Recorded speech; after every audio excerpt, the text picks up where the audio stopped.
Hi, Cindy Carter. Hi, Hi, yes. come on in. Go ahead and have a seat right Thank here. you. Have you been outside at all? Have you seen the fog? Yeah, I've seen out the window. It's just terrible. I'm glad that I'm not outside Yeah, today. I'm glad you didn't have to drive in that. That Oh, yeah, dangerous. that's scary to drive in the fog. Yeah. Oh. Yeah.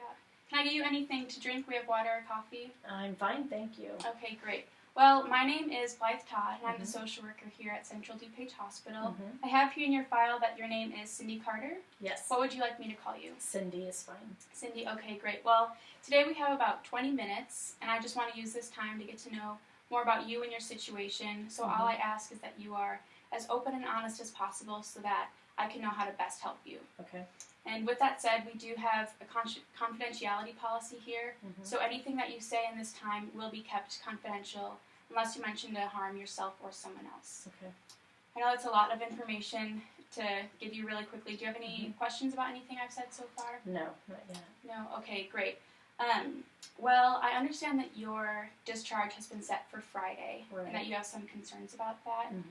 Can you tell me a little bit about your understanding of the situation so far?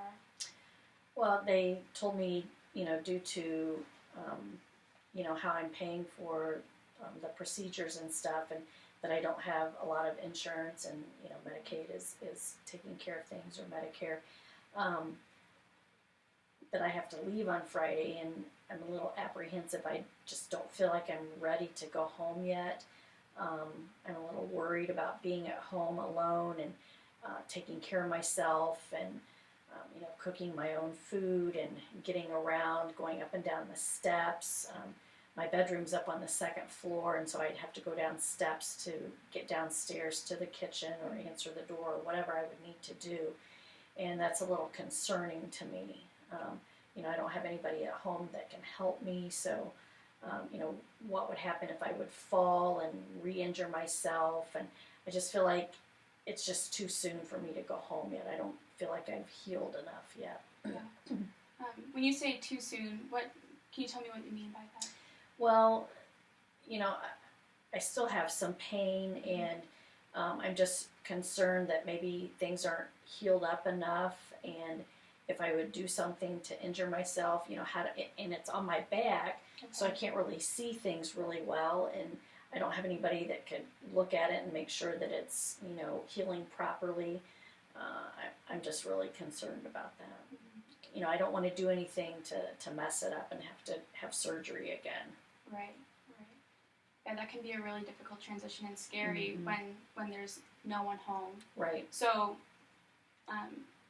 you mentioned that you don't have anyone at home. Can you tell me more about what your home life is like? I'm single, and I don't have any children. I've never been married. So it's just, me and my house. And, I have some neighbors that, I kind of have gotten to know. I do have people at the church, my church, that I'm friends with, and we do things together, but I don't have anybody that, is right there with me. So. Well, it does sound like you have some good connections, even if they're not in your home, but I understand that can be really scary, having to go home and not having anyone directly there. I wanted you to know that there is a resource out there called Life Alert, which the hospital does provide, and Medicaid does pay for if that was something that you're interested in. Okay. And what that is it's a necklace, and it has a button on it that if you fall and you are stuck and you don't know who to call, instead of having to reach for the phone, if you can't grab it, you can just press that button, and that alerts your local hospital, and that sends them there immediately. Okay. So if anything were to happen, if you did go home, that might provide some comfort for you. Okay. Well, I didn't know about that. That would be helpful. So. Yeah, that's a really great resource. Yeah. You mentioned that you're connected with your church. Can you tell me more about other community involvement that you've been a part of? Basically, just my church. We do things. There's a group of us that we have a Bible study, and then we do things in the community for people. But that's been my extent with the community. That's pretty much my nucleus of people, friends that I have are in the church. Okay, So great. I wanted you to know that there is another really great resource that is through the church, and they provide meals for people who have recently had surgeries like yourself. okay. And you just sign up for that, and people will come to your house and bring you meals for the extent of the time that you would need those meals for. Okay. So that you might not have to worry about cooking, which you mentioned was a concern that you had. Right. Tell me more about some of the concerns you have with going home. Again, just not being able to care for the wound, or the incision where I had in my back. Having somebody to help me with that. Taking a shower or bath, up and down the steps. If I could get a hospital bed or some type of bed that could be downstairs, like in the family room, that would be helpful. Then I wouldn't have to go upstairs to my bedroom, so that would help. And I don't know, is there any rehabilitation that I'll be doing? Will I need to go somewhere? Will somebody come to the house and do that? Yeah, those are really good questions. The hospital does have an occupational therapist, which her job is to understand your situation, and she will visit your house and see the different things that you might need to make that transition easier. So because of your back, going upstairs would be difficult. And you mentioned that your bed is upstairs, so she could find a bed that can be downstairs, and that's more like a hospital bed that might be more comfortable for you. And there is therapy that you'll be doing that is also covered by Medicaid, just like it's been in the hospital, that they can come to your house and do that there so that you don't have to travel. And yeah, getting you set up with resources like that might make that transition a bit easier. And even people can come to your house and cook and help you bathe and stay there, all covered by Medicaid. Oh, okay. So that might provide some comfort with going home. And I want you to know that there is an option of staying here at the hospital if you are so apprehensive about making that transition back home. The reason that your discharge is set for Friday is because that is how long Medicaid will cover those costs. But if you did want to stay in the hospital, you could stay. That would just be out of pocket. Okay. So if that is something that you're interested in, it is expensive, but if you didn't want to make that transition so quickly, that is an option for you. Okay. Yes. So you mentioned that you have some neighbors that you're connected to. Tell me more about your neighborhood. It's pretty much young families. There is one other couple my age that lives in the neighborhood, but a lot of young families. So there's one young family that I'm kind of close to. Their kids kind of come over and call me grandma. And then the other couple my age, we sometimes go out to dinner and do things like that. That's nice. So, and they've often said, if you need anything, let us know. I kind of feel, I don't know if I want to ask them to help me out. It's kind of hard to ask people to help you out with stuff, but maybe I could ask them to, help me with, things every once in a while. Right. Yeah, you seem like a very independent and strong woman, so I understand that can be challenging to have to rely on someone else. But during this time, if they are available, I think that they might be a really great resource to use.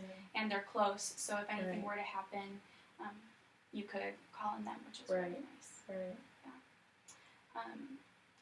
You mentioned before that you have involvement at your church. How long have you been going there? About 25 years. Okay, great. How do you feel, or can you tell me about how you feel that has affected your healing process? Any spirituality involved in that? Yeah. Well, the group that I belong to in my church, they've come to visit. They've sent cards and they sent some flowers, and they've just encouraged me and let me know that they're praying for me. And I have felt comfort through that.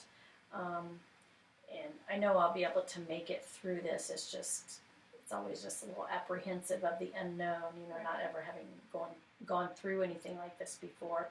So, but they have been a source of encouragement for me, and I'm sure they'll continue to lift me up in prayer, which will be very helpful. Yeah, that's good. They seem like they're going to be really supportive during this time. Right. I know they're all busy too. They have their own lives, but I know there's a couple that probably would, if I called on them, they would, be more than willing to help out. Yeah, that's great. So it's really good. There's another resource out there called Meals on Wheels, which is it's just in town here, and they, if that resource that I mentioned before at church, if that is not something that you felt like you wanted to maybe make known your situation, Meals on Wheels does provide meals for those in town that are needing meals. So that's another great resource to not have to be cooking as much when you're home. Right. So I just wanted you to know about that. Oh, that's good to know. I didn't realize that. I thought it was mainly for people, elderly, really old, and that couldn't cook. So I didn't realize they did that for, those who had surgery and stuff like that. So. Yeah, they do. It is primarily for more of the elderly population, but they do also want to help anyone in need. So people in situations like the one that you're in, they can provide that. Oh, that's good to know. Which is great. Yeah. So we've talked a little bit about some of the concerns that you've had. You have with going home and some of the community involvement that you've been a part of. Can you tell me more about your extended family? I have some nieces and a nephew, but they live it'd probably take about a day to drive to their place. So there's not anybody really close. And I have a brother, and he lives just as far away. So I don't really have family close by. And like I said, I've not been married, and I don't have any children. Right. And my parents, they've already passed, so. I'm sorry to hear that. Yeah. That can be difficult having to go home, and even though you have neighbors, not having that immediate close family can be really challenging, and maybe even feel a little bit more lonely during that time. The hospital does have a support group that it might be challenging to travel back and forth in the first couple weeks of being home, but if you did want to have a group of people to talk to about making that transition back home, that is available, and people in situations similar to yours, recovering from different surgeries, or even family members that have had similar experiences, all can come together and talk about that and provide support for each other. Okay. So that's an option for you. Do you have any other questions about any resources that are available? I don't think of anything right offhand. I mean, it's just, I didn't realize there were so many resources in place. You don't hear a lot about these things, so I'm so thankful that, you are somebody that has all this information that you can share, so that's really helpful. So now, I guess I do have one question. Are there any charges for some of these services, or is it covered by Medicaid, or what do I need to do, and how do I go about maybe getting some of those things set up? Right. Yeah, great question. That's an important one to answer. The ones that are provided through the hospital, such as the occupational therapist and the therapy, all of that is covered through Medicaid, which is great that you qualify for that. So all of those costs will be covered. Meals on Wheels is also free. They're supported by donations, and so you don't need to worry about that. There are other types of therapy that you could join if you wanted to that would be under insurance and not specifically Medicaid. Okay. But all of the ones that I've listed so far would be free to Okay. you. So any costs along with that don't need to be a worry, Okay. which is great. Mm-hmm. You mentioned earlier that you have been involved in your church and and even in your neighborhood community. Mm-hmm. How do you feel that could be a support to you now? Well, I know there are people that, would, I believe, help me out if I called upon them. So they would be people that were there if I needed somebody in a pinch. So I think knowing that, and I guess I just would need to talk with some of them and say, here's my situation. Would you be willing to help me out if needed? So just making those connections with the people in my neighborhood and in my church, I would need to start doing that. And I think for the most part they would be willing to, but I don't want to burden, any one person. So I want to do as much as I can by myself, but just knowing that somebody's out there that I could call on would be helpful. Right. I understand that, yes, you have done a lot on your own and have had to rely on yourself for much of what you've done, having not been married and living alone.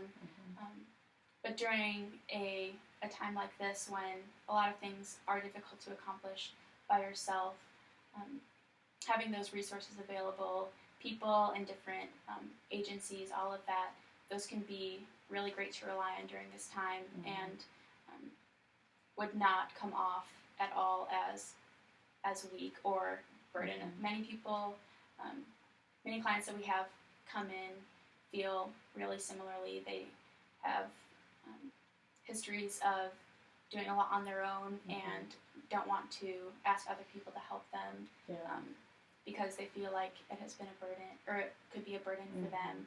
But you'd be surprised how many people love helping and are so willing to provide meals or different kinds of care for people in situations exactly like this. So I don't want you to feel like you would be weighing someone down by asking someone to help, because you've mentioned that you've helped a lot of people in church and neighbors and all of that, and I'm sure that has been maybe difficult at times, but enjoyable too. Right. Yeah. It's just hard to, I know how busy people are, and it's hard to ask for that help. So I guess it's just something I'm going to have to learn to get over, asking for help. And no, it's only temporary. Right. It's not going to be a long-term situation. So. Yeah, that is comforting to know that this isn't how the rest of your life is going to look like. This is a couple of weeks or a couple of months. Right.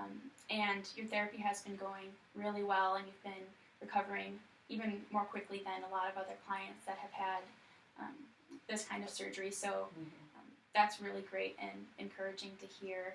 So it might even be shorter than that, and you could be back to cooking and walking around, going upstairs even more quickly than anticipated, which is really great. We only have a couple minutes left here today, but I just wanted to thank you so much for being willing to talk about some of the concerns that you have with going home, and I hope that I have been able to mention some good resources available for you. So in the next couple of days before your discharge, we'll spend time talking with the occupational therapist and getting you set up with the Medicaid services that are available for in-house therapy and anything that can be in your house, those kinds of services. So I'll be seeing more of you soon. Okay. But do you have any other questions for me today? I don't think so. You've done very well answering the questions I've had, and you've just opened a door of all kinds of resources and opportunities that I didn't know were out there. So I'm very thankful that you've been able to share this stuff with me, because I didn't know about all this stuff, and you kind of helped me think through who are some people in my life that I could count on. So that's been very helpful, and I think I feel a little more relaxed about going home on Friday, and maybe I'll even kind of look forward to going home. So Great, that's thank really you good to for hear. helping with that. Of course, yeah, that's what I'm here to do. So I'm glad that it has been a beneficial time and that you do feel more at ease about making that transition, because it is scary, and you've had the nurses and doctors available right here, but just taking comfort in the fact that so much of that can be available while you're at home. Yeah. So, yeah. Yeah. Well, Thank you. yeah, Cindy, thanks so much for meeting with me. Okay. I hope you have a great rest of your day. Thank you. Yeah, no problem. I hope that when you go home on Friday, it's not as foggy. Yes, as I the hope so drive to see. too. Yeah. Thank you. No problem.